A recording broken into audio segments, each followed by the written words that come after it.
Bonjour à tous et bienvenue sur videobourse.fr pour une analyse moyen terme du CAC 40. Je vais étudier en grande partie en graphique journalier. Alors un petit point historique, depuis 2007 on est entré dans une dynamique baissière, plus précisément depuis l'été 2007, donc depuis juillet. On a eu des plus hauts de plus en plus bas, des plus bas de plus en plus bas. Ça s'est largement accentué durant la crise des subprimes.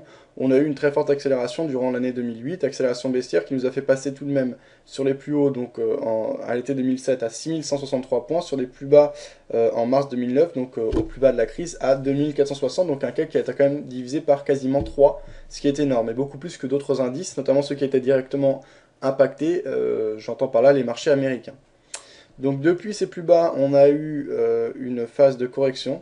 Donc on voit les rotations de Fibonacci apparaître en bleu sur mon graphique, en bleu roi comme on l'appelle. On a dépassé les 38 points de retracement, on s'est approché 50% récemment, hein, au début du mois, à mi-février. Et finalement on a eu une phase de correction, notamment due au Japon. Plus récemment, on a eu des crises, des tensions en Libye, avec notamment la France qui est entrée, on va pas dire en guerre, mais qui a quand même envoyé des avions, etc. Ce qui n'a pas forcément rassuré les marchés, mais apparemment ça n'a pas non plus été mal interprété, surtout le Japon qui a pénalisé les marchés actions. Alors on a également eu la crise grecque et la crise de la zone euro qui a finalement moins impacté le cas que ce que l'on pouvait prévoir. C'est intéressant de voir qu'un problème européen, donc qui concerne pourtant directement la France, impacte moins les marchés qu'un problème américain. C'est bien le symbole de la mondialisation et de ce qui impacte ou non, enfin en tout cas de ce que tiennent compte les investisseurs pour valoriser un marché. Ça tient également compte bien sûr de données fondamentales avec des entreprises françaises qui sont très très dépendantes du contexte économique mondial, puisque la plupart de leurs activités sont tournées vers l'extérieur et non pas vers le marché français. Donc, on reste dans une dynamique de fond qui est haussière malgré le décrochage de ces derniers jours. Avec la crise japonaise, on a cassé à la baisse la trendline haussière. On est vite rentré dedans, ce qui indique, à mon avis, un scénario invalidé et plutôt des acheteurs qui remettent un peu la pression. Alors, précédemment, donc avant cette crise japonaise, qu'est-ce qu'on avait? On était dans une dynamique haussière, on avait franchi les plus hauts de novembre 2010, qui étaient à 4090 points, on est allé chercher les 4171 points pour les plus hauts, qui ont été, qui ont été marqués mi-février donc.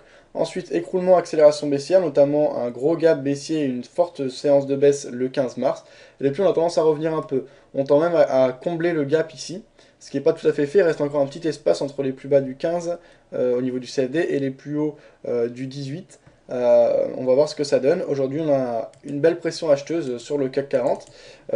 Moi, je pense que le comblement de ce gap pourrait être un indicateur et un indice assez intéressant, et tout à fait cohérent techniquement pour motiver une prise de position à l'achat. Puisque, comme je l'ai dit, la dynamique de fond est haussière. On a rebondi sur une zone qui n'était pas forcément une zone de rebond évidente, puisqu'il n'y a pas de zone de résistance majeure à ce niveau-là, au niveau des 4170. On n'a pas on aurait à la limite une zone de résistance beaucoup plus pertinente au niveau des 50% qu'on n'est pas allé chercher. On venait de franchir les précédents plus hauts, ce qui indiquait une bonne santé et une certaine force de la part des acheteurs. Alors, je parle de ça techniquement. Après, fondamentalement, certains disent que les cours sont manipulés puisque les marchés actions n'ont pas de raison de monter autant, etc. Ceci dit, pour moi, ça ne me semble pas incohérent, puisqu'on a une forte accélération baissière excessive liée à la crise, ce qui est souvent le cas lors de crise, et on entre en phase de correction, on n'a même pas encore retracé 50%. Donc pour moi, retracer 50% du mouvement baissier de la crise, ça me semble pas du tout incohérent. Donc techniquement, étant donné qu'on est dans la partie basse d'une tendance de fond haussière, qu'on n'a pas marqué toutes les phases nécessaires à une tendance classique, si on regarde ici, on a une phase d'accélération haussière, correction, nouvelle accélération haussière, correction, on pourrait marquer une cinquième et dernière phase d'accélération haussière. En tout cas, c'est ce que nous indique la théorie des vagues d'Elliott, même si ici elle n'est pas clairement respectée, on a tout de même encore du potentiel pour accélérer et les acheteurs peuvent continuer à faire des choses intéressantes, je pense, dans cette tendance. Donc techniquement, je serais plutôt haussier. Fondamentalement, les zones de tension, on a le Japon ça commence à se calmer, on l'a vu. Je pense que ça n'aura plus d'impact majeur. Alors, pardon, j'ai dit n'importe quoi. Au contraire, là, au niveau de la catastrophe, ça n'aura plus d'impact. Je pense que là, ça commence à être réglé, etc. au niveau des réacteurs. Maintenant, ce qu'on aura, c'est l'impact économique réel, c'est-à-dire comment les investisseurs et quelles conséquences économiques cette catastrophe représente pour le Japon. Combien de temps ça va les ralentir. On a vu que même des entreprises françaises et mondiales ont besoin de composants japonais, que ce soit pour les télévisions, les consoles, les voitures, etc. Donc des produits que l'on vend à grande échelle. Donc ça aura un impact certain sur l'économie à moyen terme, et on verra comment cela l'impact. On avait vu que Kobe, dans un premier temps, n'avait pas fait tant chuter les marchés que ça, et qu'au cours des mois suivants, on s'est rendu compte de l'ampleur de la catastrophe et des dégâts, et on a vu un Nikkei, donc un indice japonais, qui avait dégringolé de 25%. Donc on verra de quelle ordre est la contraction économique liée à cette catastrophe au Japon.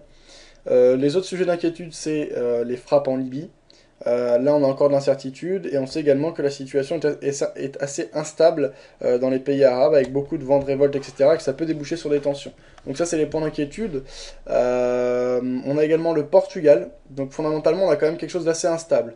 Donc c'est pas évident, fondamentalement, de prendre une position acheteuse sur le CAC 40. Au niveau d'un... J'ai ouvert un petit sondage sur le site, certainement certains d'entre vous y ont répondu. Pour le moment, j'ai 60 réponses. On voit que sur l'ensemble des 60 réponses, la question c'était donc comment voyez-vous évoluer le marché action dans les 3 prochains mois? 52% sont haussiers, 33% sont baissiers, et 15% pensent que les marchés vont stagner. Donc ça, c'est une étude assez intéressante. Sur ce, techniquement, je pense qu'on a une bonne opportunité d'achat ici. Fondamentalement, à court terme, je pense pas qu'on ait d'inquiétude majeure à avoir. Mais attention, on a plusieurs zones d'instabilité et d'éléments qui peuvent être incertains et qui peuvent impacter directement le CAC 40. Donc je conseille de se protéger de manière rigoureuse et de se faire sa propre analyse, son propre avis, et de ne rentrer que si fondamentalement on peut justifier de cela. En tout cas, techniquement, oui, c'est un bon point d'entrée. Si je vais prendre position à l'achat maintenant, alors en tout cas, au niveau de la vente, là, j'ai pas de réel signal, donc je ne prendrai certainement pas position à la vente. À la limite, on pourrait prendre position à la vente si on franchit les plus bas qui avaient été marqués le 16 mars dernier à 3625 points. Alors autrement, si on prend position à l'achat au cours actuel, soit 3845, je pense justement qu'on pourrait se protéger sous ces plus bas, donc sous 3626,9, donc par exemple 3125 ou 3620 si on veut pas trop serrer le stop loss. Au niveau des objectifs, alors un premier objectif pourrait être les plus hauts marqués en mi-février, donc à 4171. Autrement, l'objectif le plus cohérent, celui que j'ai cherché pour ma part, ce serait les 50% qui s'élèvent à 4313 points. Donc j'ai cherché en dessous, donc par exemple 4300, ça me semble cohérent. Si on peut pas trop serrer le take profit de la zone de résistance que constituent les 50%, on peut par exemple le placer à 4280. Voilà, bah c'est tout et donc ça respecte un ratio gain-perte tout à fait intéressant et cohérent pour un trade en tendance. Voilà, c'est tout ce que j'ai à dire sur le CAC 40. Bah écoutez, bonne journée à tous et à bientôt sur videobourse.fr.